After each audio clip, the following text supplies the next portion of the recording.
Welcome to my channel class 10. We are studying the chapter heredity and evolution, and today's our topic is speciation. So before discussing the term speciation, we have to know about the species. What is species?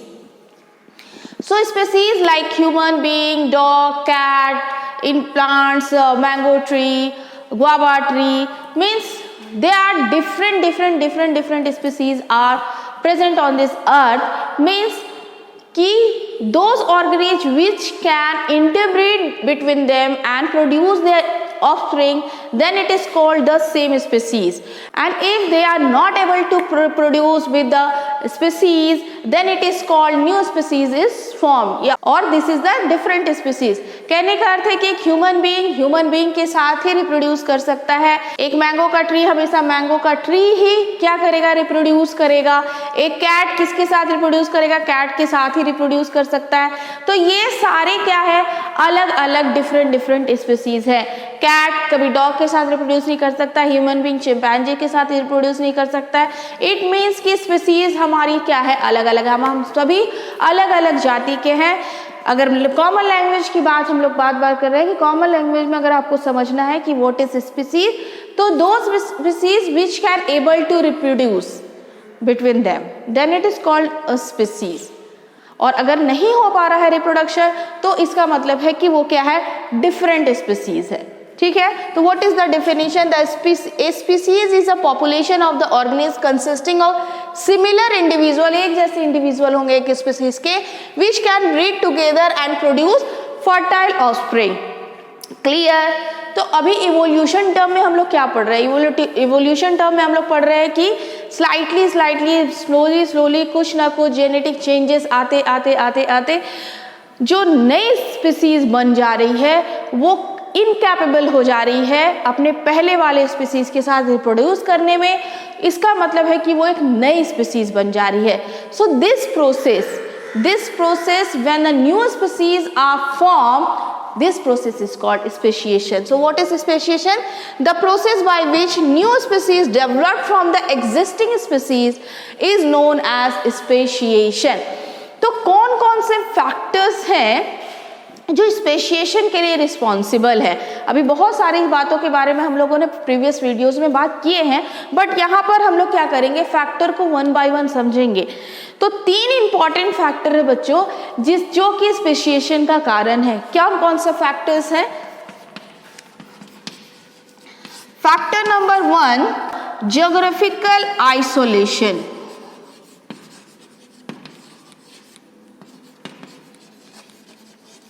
Factor number 2 is genetic drift,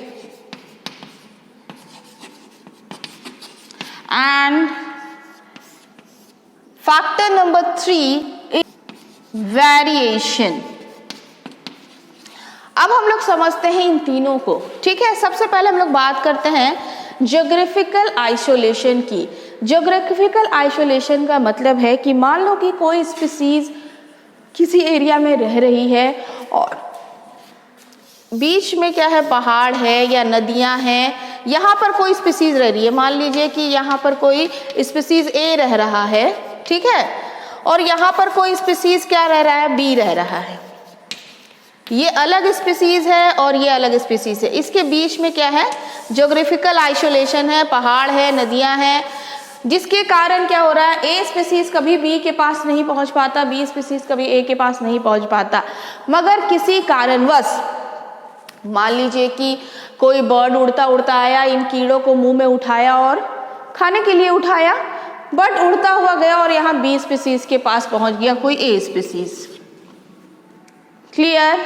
किसी भी कारणवश, या फिर ये species कभी पानी में बहता इस तरफ पहुंच गया, या ये बी स्पीसीज कभी क्या होगा, इधर से इधर आ गया. मतलब है तो बीच में बैरियर, बट कोई ना कोई रीजन से हो सकता है कभी एक स्पीसीज इधर चला जाए या इधर का स्पीसीज कभी इधर आ जाए. तो यहाँ जो ऑर्गेनिज्म है वो इधर के साथ की स्पीसीज के इधर की स्पीसीज के साथ ही रिप्रोड्यूस करेगा. यहाँ जो बी है वो बी के साथ ही क्या करता है, रिप्रोड्यूस करता है. तो दोनों में जेनेटिक वेरिएशंस तो हैं, लेकिन इतने ज्यादा नहीं है कि दोनों क्या इनकेपेबल है एक दूसरे से फर्टाइल करने में. ठीक है. लेकिन इनमें अलग जीन्स है क्योंकि यहाँ के जीवों के साथ ये क्या कर रहा है, बार बार ब्रीड कर रहा है, तो यहाँ भी जीन्स में कुछ ना कुछ चेंजेस आ रहे हैं, इधर भी जीन में कुछ अलग चेंजेस आ रहे हैं। अब जब ए इधर पहुँच गया तो ए क्या करेगा, अब इसको अगर जिंदा रहना है तो वो यहीं पर का खाना पीना खाएगा और कोशिश करेगा कि इन्हीं के साथ इंटरब्रीड करे। अगर वो बिल्कुल भी डिफरेंट स्पीसीज नहीं है तो B is capable to reproduce with A, right. अब इनसे जो क्या होगा स्पीसीज बनेगा वो थोड़ा सा और डिफरेंट होगा, इन दोनों से भी थोड़ा सा डिफरेंट होगा।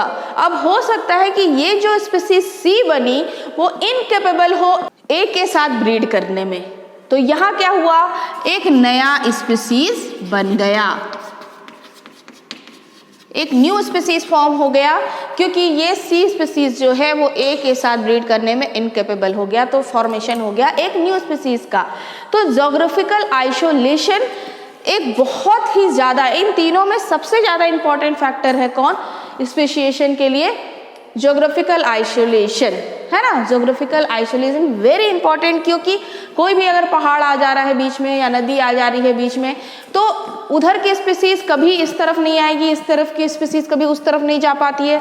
यहाँ पर जीन फ्लो अलग चल रहा है, इधर का जीन फ्लो अलग चल रहा है, जेनेटिक्स चेंजेस कुछ ना कुछ आ रहे हैं दोनों के अंदर, तो दोनों के अंदर अलग अलग चेंजेस आ रहे हैं। अब किसी भी कारणवश अगर एक दूसरे से ये क्या करते हैं, बहते हुए पानी में चले गए या कोई की बर्ड उड़कर गिरा गया, तो अगर वो ब्रीड कर पाए तो कि नहीं कर पाए तो मर गए, अगर ब्रीड कर पाए, है ना, अगर दोनों के बीच रिप्रोडक्शन का प्रोसेस हुआ तो उधर ए का जीन का अलग चेंजेस था, बी के जीन में अलग चेंजेस था, और तब क्या हुआ, एक न्यू स्पीसीज फॉर्म्ड हो जाएगी और वो क्या करेगी, अब ये सी यहाँ पर क्या करेगा, ये सी रिप्रोड्यूस करना स्टार्ट करेगा और अपनी संख्या को बढ़ाना शुरू करेगा, है ना। तो इस तरह से धीरे धीरे ओवर बिलियंस ऑफ ईयर्स, क्योंकि धीरे धीरे बहुत सारे चेंजेस आते हैं, धीरे धीरे तो क्या होता है, न्यू स्पीसीज का फॉर्मेशन हो जाता है।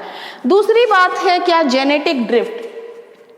जेनेटिक ड्रिफ्ट का मतलब है कि जीन में बाय चांस कोई चेंज आ जाए, ठीक है, बाय चांस क्या हो, जीन में चेंज आ जाए तो उसको हम लोग बोलते हैं जेनेटिक ड्रिफ्ट। और ये क्या होता है, ये स्मॉल पॉपुलेशन में बहुत ज़्यादा काम करता है, ठीक है। मतलब कि अगर किसी भी जीव का स्मॉल पॉपुलेशन है तो उसमें जेनेटिक ड्रिफ्ट होने के चांसेस ज़्यादा है in comparison of a big population, ठीक है।